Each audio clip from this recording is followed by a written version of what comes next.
You're watching Captains of Industry here on CNBC Africa, and I'm chatting to Karsten, Wellner, who is the CEO of Ascendis Health.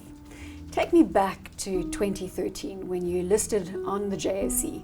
What were your aspirations for Ascendis Health at that time? Thanks for having time for me, Bronwyn. And yeah, looking back, it feels already so long. We have done so much in these years and things which we have always been promising the market. And that was our big challenge at the beginning. When we listed, a lot of guys said to us, wait, bet down what you have done, show us, prove us that you can do. But we wanted to get credibility. We wanted to have the visibility of a corporate listed entity. And the dream was to build an integrated health and care company. Let's talk about the acquisition spree, which is now being lauded as incredibly successful.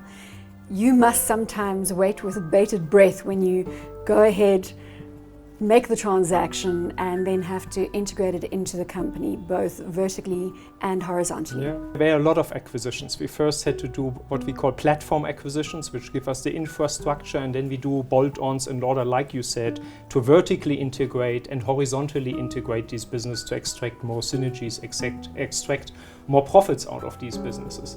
But I sometimes joke a little bit, it's like a fisherman. You're sitting in your little fishing boat, you have 5-6 rods in the water. Sometimes nobody is biting, and sometimes 3-4 fish are biting, then you start reeling them in.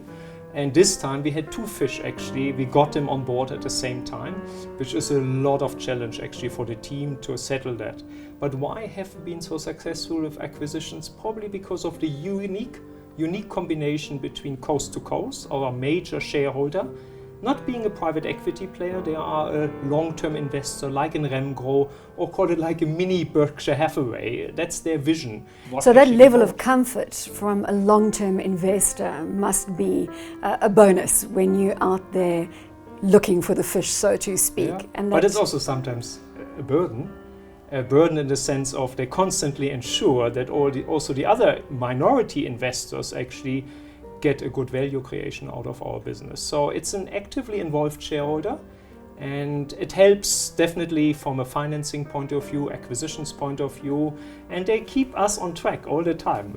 But in the end, it's a perfect combination. Let's talk about your 3 distinct divisions within Ascendis Health. You have the PharmaMed, the consumer brands, and the phytovet. PharmaMeds appear to be the strongest of the divisions, followed by consumer brands and then by your phytovet. Would that still be the order of magnitude within the group? We always said strategically we want to be 40% for consumer brands, 40% for PharmaMed, 20% for phytovet. At half-year results, we were 50% for PharmaMed due to a Spanish acquisition we did in specialty generics in August last year. These 2 acquisitions will take us to 50% PharmaMed, 40% consumer brands, 10% phytovet. We haven't done recently a bigger acquisition in the phytovet space because we also like the phytovet space. I always call it the antibiotics for your garden. This is the plant and animal. Yes, exactly. Division, effectively. Yeah. So that's animals and plants and the home and garden. You might know Effector. I bet you have also a Effector in your garden shed or in your garage. So you've got well-known consumer brands within that division as well. And what combines them actually with the PharmaMed area, it's regulatory background. So you have to register these products with ministries of agriculture, or in some markets, ministries of health, because the agricultural market is as regulated as the pharmaceutical market. Now you bring us to a relatively sore point in the pharmaceutical environment, and that is the regulatory environment within South Africa. What are your thoughts in navigating what many CEOs sitting in your position feel is cumbersome? There was once a German philosopher, his name was Goethe, and Goethe was saying there are 2 hearts in my chest, and in the end meaning there are two sides of the medal. One part is actually it's cumbersome, like you say, it's a lot of work. On the other hand, what does the investor see in it? He sees barriers of entry, regulations. Every time the Ministry of Health regulates a price and is putting a harder regulation in, it's a barrier of entry.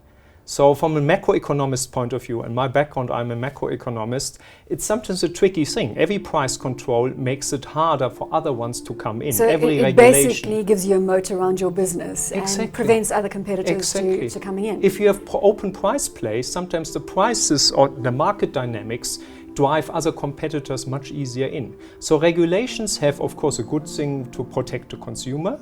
It has a good thing for the investor because it keeps a little bit your turf easier than looking at barriers of entry, the cheap entry from Brazil, from India, or even from China. And specifically the South African regulator, do you find that there are unnecessarily long lead times in decisions being made?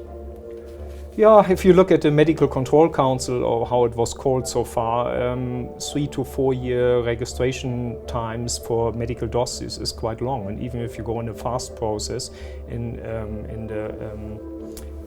where you pay a little bit higher fees, but it still doesn't give you access in much shorter times, it's compared to international standards long. But they are working on it. They have identified this as a problem. The Department of Health tries to improve it, but we have to see if it works or not. What are international standards, just so that we have a probably benchmark? 1 to 2 years. And depending on the almost markets, double the time in many instances. And in Europe they have a thing called multi-recognition procedure where you register in one market, it costs a little bit more, and then you get access to all the European member states, which of course makes regulations much easier and faster.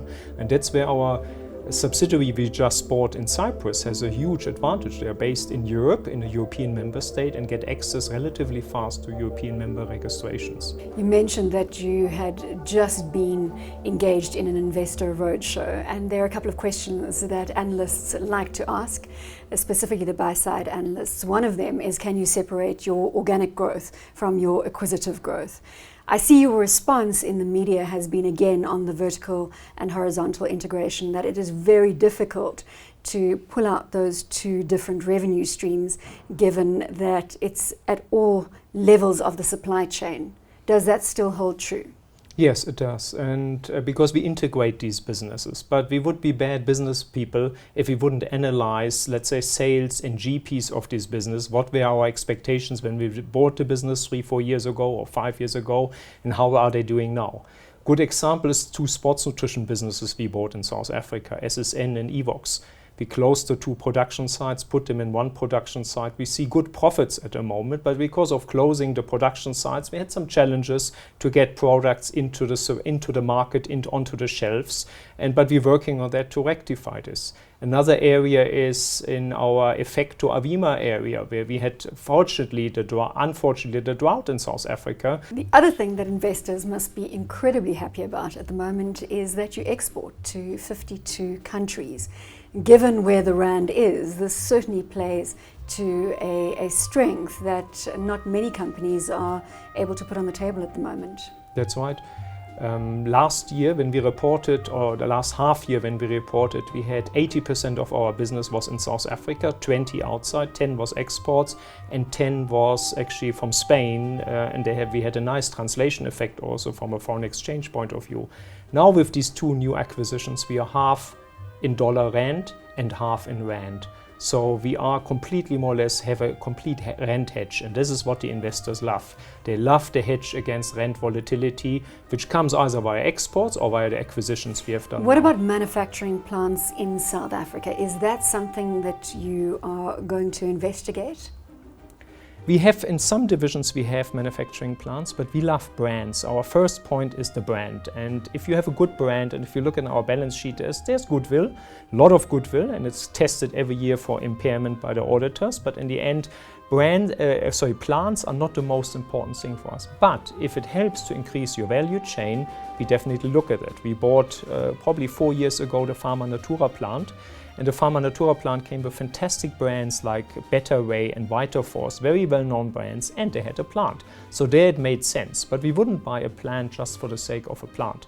Now, of course, the old model of produce in India and bring it into South Africa is not working anymore so well because of the rand volatility. So we recently announced to the market the Acacia plant acquisition with some dossiers of Acacia, Reuterina, and some cold and flu products, and that plant is the ex-Roche plant. and in Isendo, and that will give us a lot of opportunity to bring in-country and in-house production, which is currently done by us in India. There are analysts out there saying that we're going to see 19 on dollar rand at year end. Now, that may just emphasize the case for a greater manufacturing capability in South Africa.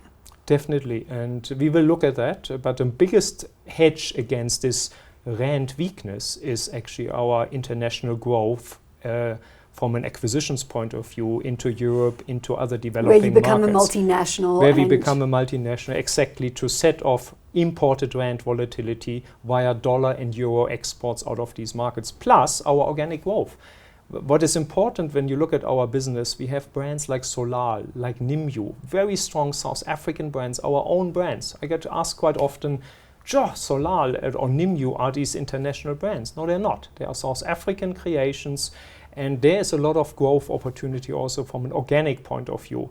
And then on top of that, backwards integration via vertical integration from a plant point of view is definitely a point, because you don't want to leave that margin with a contract manufacturer. You can bring it in-house.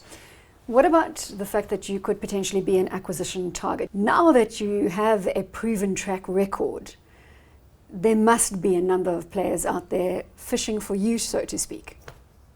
We have to see, and I remember I was talking with the chairman of Coast to Coast about it, and we were both looking at each other and said, everything has a price, but in the end, if somebody comes with an insane price, of course it's a different thing, you look at it. Or if they want to buy a division of us for an insane price, but in the end, at normal pricing levels, we are not sellers. What's your view of the South African pharmaceutical landscape right now? You've got the heavyweight Aspen, you've got the laggard Adcock Ingram, obviously now with the Bidvest intervention. How do you see this landscape panning out? Because, I mean, to be blunt, when we have this conversation, we talk about Aspen, we talk about Adcock, and we talk about Ascendis.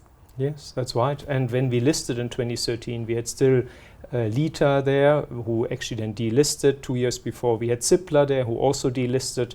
So at that time, the JSE welcomed us, actually, because we were the third party or the fourth player. Now it's 3 players left. And you remember when the acquisitions talks with Adcock, where there were even some talks of maybe delisting Adcock a certain time, and we suddenly would have only 2 pharmaceutical healthcare players in the market. For us, important is the NHI, or the National Health Insurance, which is coming because it gives more access to the market. Do you believe it is coming? It will come. I think I'm pretty sure about this. Even when I'm sitting here with a German accent and I sound not very South African, that it's definitely coming, and it's possible if to do it. We have seen it in the UK, but of course. We have to also take in consideration the funding requirements and the length actually of introducing it. And what I like is really also public-private partnerships. You took the words right out of my mouth. Is that the essence now? Is the public-private partnership in the pharmaceutical space to perhaps even get the NHI kick-started? Let me phrase it in a question to you. Have you seen any market in the world where a public system only on public work actually worked? No. So my answer to that is no. It has to be. Exactly. So public-private partnership is an essence of every free market-orientated society. And from that side, both parties have to come together. And of course, there are ideological things. Is government already engaging you, Karsten?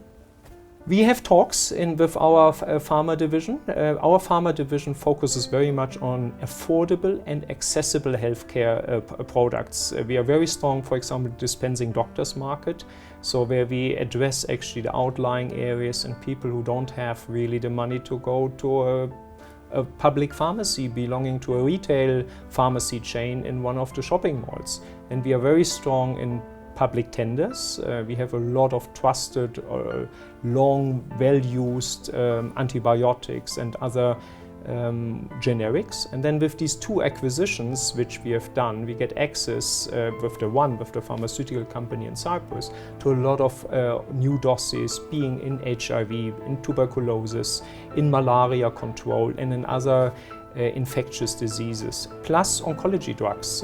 They have built a new plant, 2013 opened with oncology drugs. We love this because oncology drugs have very, very high GP margins, even for generics. And of course, you want to be have the first mover advantages, which is the most important thing in generics.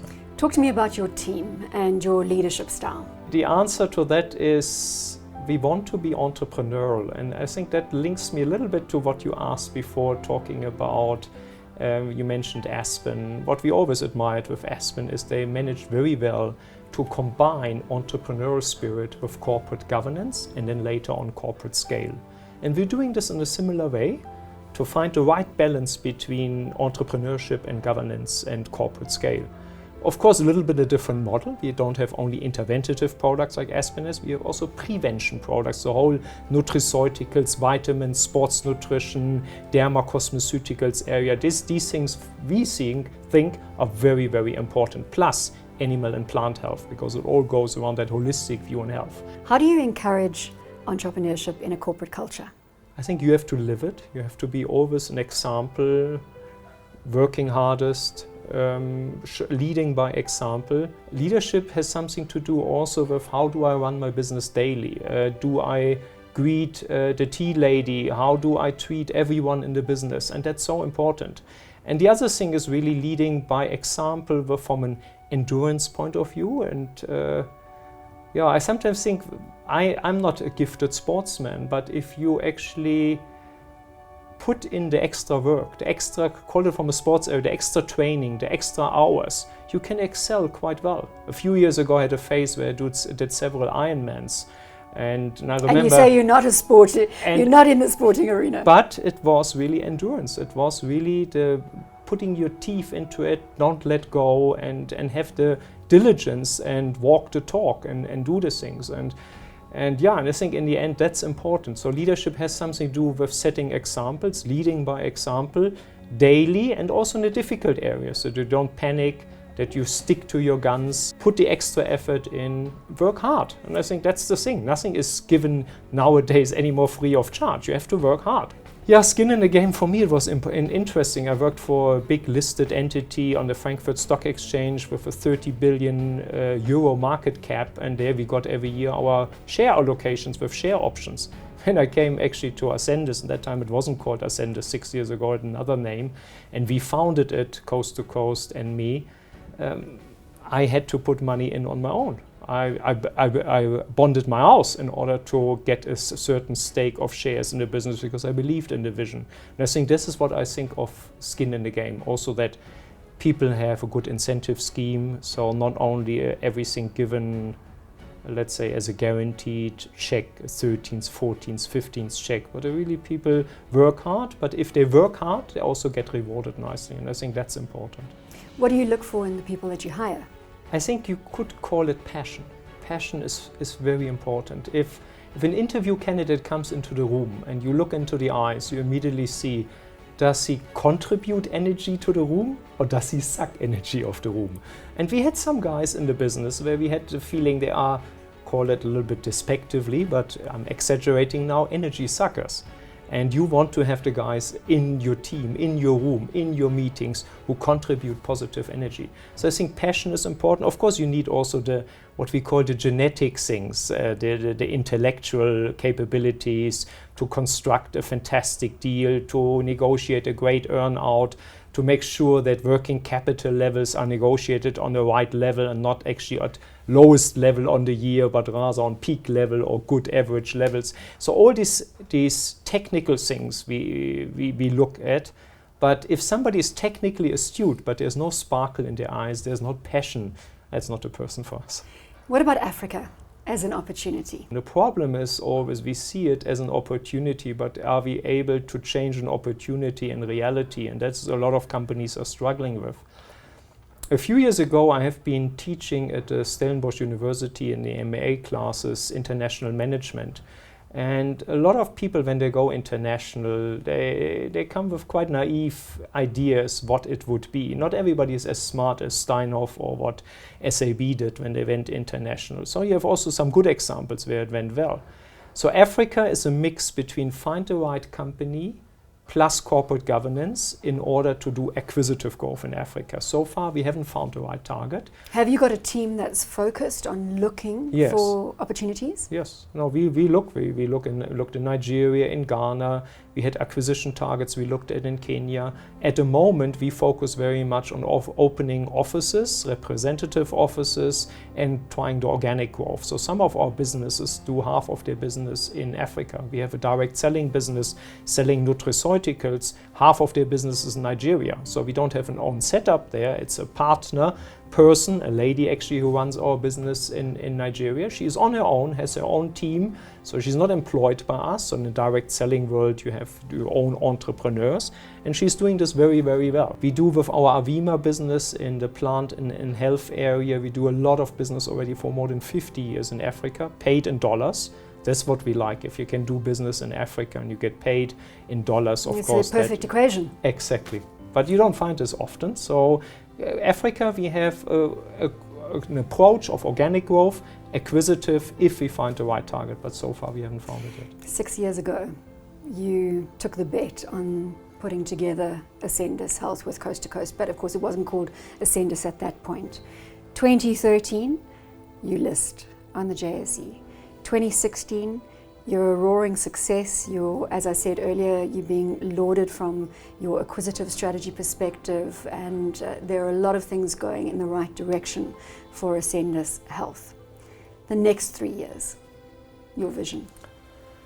Yeah, the next 3 years, probably 50 to 70% of our business outside of South Africa. At the moment, it's if you just add the numbers of the 2 acquisitions we did, it would be 50%. We have to get more international shareholders on board, some long-term shareholders. We managed to get the IFC on board, the IFC from the World Bank, who invested $30 million in this process. And you need to go through quite an onerous process to get the IFC to come to the table. I'm telling you, they came with 6 guys here. We couldn't do a proper due diligence because we couldn't give them access to all the information they wanted.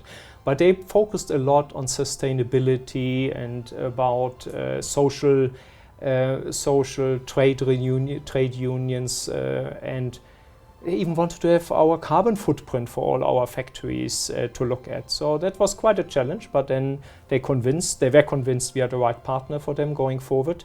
They actually came to South Africa probably 6-7 years ago when Life Healthcare listed on the JSE. They partnered up with them and they were looking for a new healthcare investment. So it seemed we are the right partners. Time. Looks like it was a match. Are people skeptical about the South African growth story?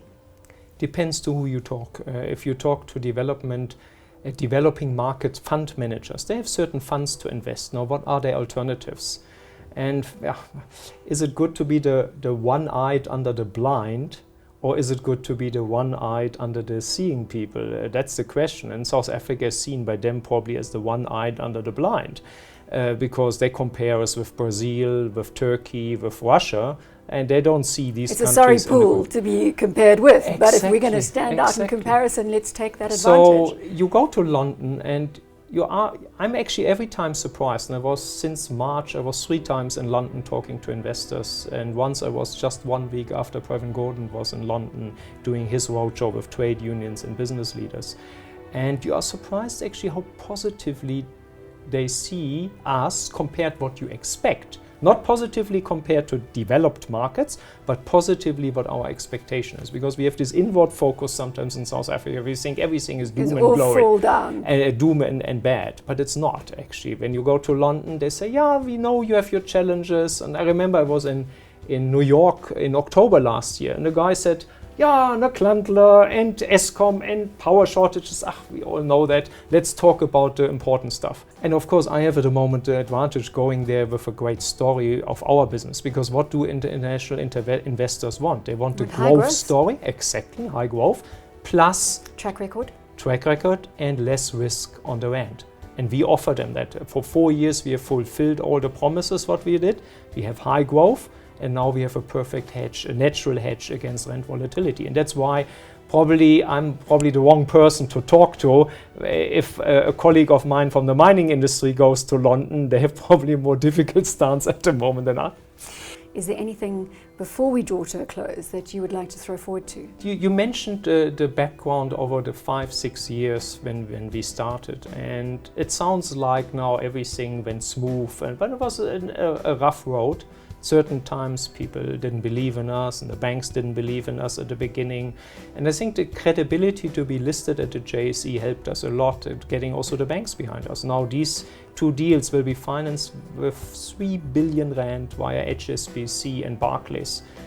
5 years ago... These are the deals that we spoke about exactly, in these the 2 European deals. Sports Nutrition and the Cyprus deal. So we get 3 billion rand for these from the big banks. And I think it's sometimes I wish trust you have to earn. I'm just actually, while I'm talking, I'm thinking you have to earn it first. And I think after 4 or 5 years we have earned the trust. So I hope that the trust gives us a little bit more wind into our sails to go out fishing for the next fishes who are around. I have no doubt that it will. I've been chatting to Karsten Wellner. You're watching Captains of Industry here on CNBC Africa. Karsten Wellner is the CEO of Ascendis Health.